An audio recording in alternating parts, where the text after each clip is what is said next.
Oi, pessoal. Bom, eu trouxe aqui dois exemplos para que vocês entendam o que são orações reduzidas.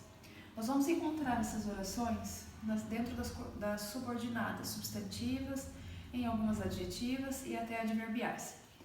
Ainda falando de oração subordinada substantiva, vamos retomar, né? Dentro das substantivas nós temos 6 tipos: a subjetiva, a objetiva direta, objetiva indireta, completiva nominal, predicativa e apositiva. Dentro desses 6 tipos que vocês aprenderam a classificar de acordo com o que falta na oração principal, vocês também vão ver as orações reduzidas.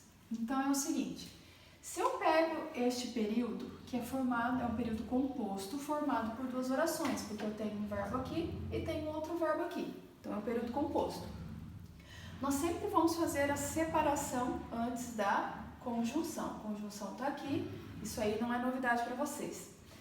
E eu analiso a oração subordinada substantiva de acordo com o que falta na oração, eu chamo isso aqui de oração principal. Mas para eu conseguir terminar de classificar essa oração, eu preciso entender o que é que falta na oração principal.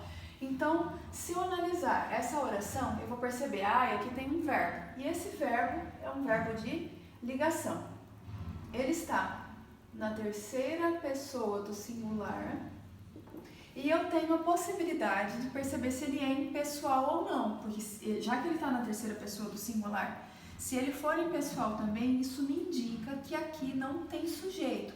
E se não tem sujeito aqui, significa que essa oração subordinada faz o papel de sujeito da oração principal. Como que eu faço para saber se ele é impessoal? Eu coloco mentalmente um ele aqui na frente, porque o verbo está na terceira pessoa do singular, ele. Então, como que eu sei que está na terceira pessoa do singular? Eu sou, tu és, ele é. Isso aqui é do verbo ser. Se eu conjugar no presente, que é o verbo, eu vou realmente encontrar a terceira pessoa do singular. Mas para saber se aqui seria um sujeito elíptico, desinencial ou oculto, o que não é o que nos interessa para aqui ser subjetiva, eu tenho que colocar um ele aqui na frente e ler o período todo. Então, se eu colocar ele é bom que faça a tarefa, não tem sentido. E por conta disso, eu posso confirmar que este verbo é impessoal. Se eu sei que o verbo está na terceira pessoa do singular e ele é impessoal, significa que aqui não tem sujeito. Então, tem o verbo de ligação, depois do verbo de ligação vem o predicativo do sujeito.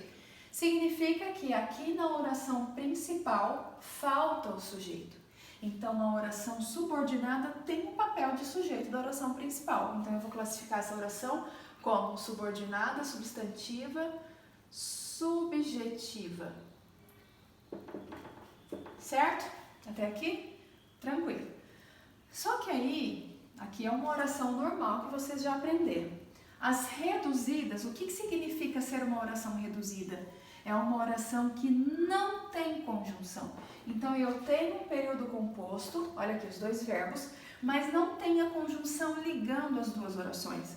Então, eu preciso separar as duas orações dentro do período. Aqui eu tenho um verbo, aqui eu tenho outro. Mentalmente eu vou perceber, é bom. Alguma coisa é bom, algo é bom. Então, aqui eu separo uma oração, na sequência fica a outra oração, certo? E aí, eu percebam vocês que a classificação da oração subordinada acontece de acordo com o que falta na oração principal. Se eu olho essa oração principal, ela é idêntica à anterior. Então, o verbo está na terceira pessoa do singular, ele é impessoal, significa que eu tenho um verbo de ligação e que eu tenho um predicativo do sujeito. Significa que aqui na oração principal, falta o quê? O sujeito. Então, essa oração eu também classifico como subjetiva. Então, vai ficar oração subordinada substantiva subjetiva. Só que por não ter a conjunção aqui e o verbo estar em uma das 3 formas nominais, nós chamamos de reduzida. Ela é reduzida. E é reduzida de que tipo de verbo? De infinitivo. Vamos voltar para vocês entenderem melhor. Então é o seguinte, o que é uma oração reduzida? Para a gente classificar uma oração como reduzida, primeiro, para ser reduzida, nós estamos falando de oração subordinada e não de oração principal. Para ela ser reduzida, existem duas situações. Eu não posso ter conjunção na oração subordinada e o verbo da oração subordinada precisa estar em uma das três formas nominais. Quais são as três formas nominais do verbo? Acompanhe aí, se alguém quiser anotar. Três formas nominais do verbo: infinitivo,